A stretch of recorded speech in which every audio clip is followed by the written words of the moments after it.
سورہ کہف کس پارے میں ہے؟ جمعے کے دن کس ٹائم اس کو پڑھنا چاہیے؟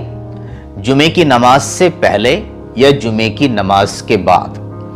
جو بھی مرد یا عورت اس کو جمعے کے دن پڑھتا ہے تو اسے کیا فائدہ ہوتا ہے؟ آج یہ ساری باتیں وستار سے جانیں گے، وہ بھی صرف چند منٹ میں۔ حدیث شریف میں ہے کہ رسول اللہ صلی اللہ علیہ وسلم نے ارشاد فرمایا کہ جس نے جمعے کے دن سورہ کہف پڑھی اس کے لیے 2 جمعوں کے درمیان ایک نور روشن ہو جاتا ہے۔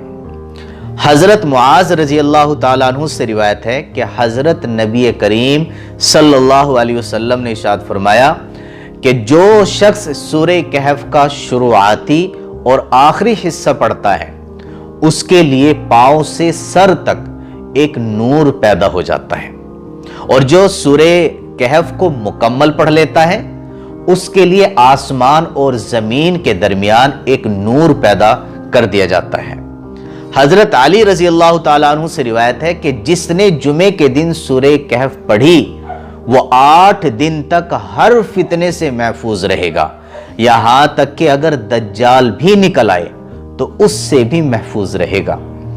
حضرت ابن عمر رضی اللہ عنہما سے روایت ہے کہ جس نے جمعے کے دن سورہ کہف پڑھی اس کے قدموں سے آسمان تک ایک نور چمکے گا جو قیامت کے دن اس کے لیے روشن ہو جائے گا، اور اس کے دونوں جمعوں کے درمیانی جو سارے گناہ ہیں وہ بخش دیے جائیں گے۔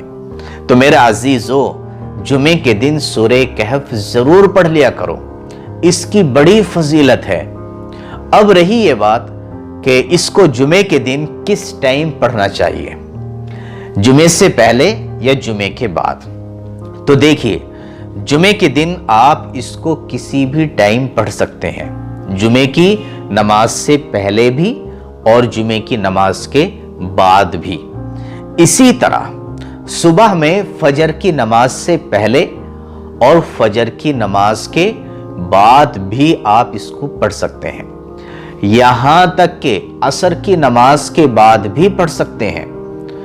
بس جمعے کے دن مغرب کا ٹائم شروع ہونے سے پہلے آپ کسی بھی ٹائم اس کو پڑھ سکتے ہیں، آپ کو یہ فضیلت حاصل ہو جائے گی۔ اب رہی یہ بات کہ یہ کس پارے میں ہیں، تو یہ 15ویں پارے کے رکوع نمبر 12 سے شروع ہوتی ہے اور 16ویں پارے کے رکوع نمبر 3 پر جا کر کے یہ مکمل ہوتی ہے۔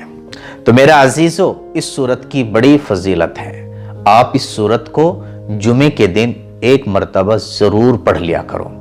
اللہ تعالی ہم سب کو عمل کی توفیق نصیب فرمائے۔ ویڈیو لائک ضرور کریں اور چینل کو سبسکرائب بھی کر لیں۔ السلام علیکم ورحمۃ اللہ وبرکاتہ۔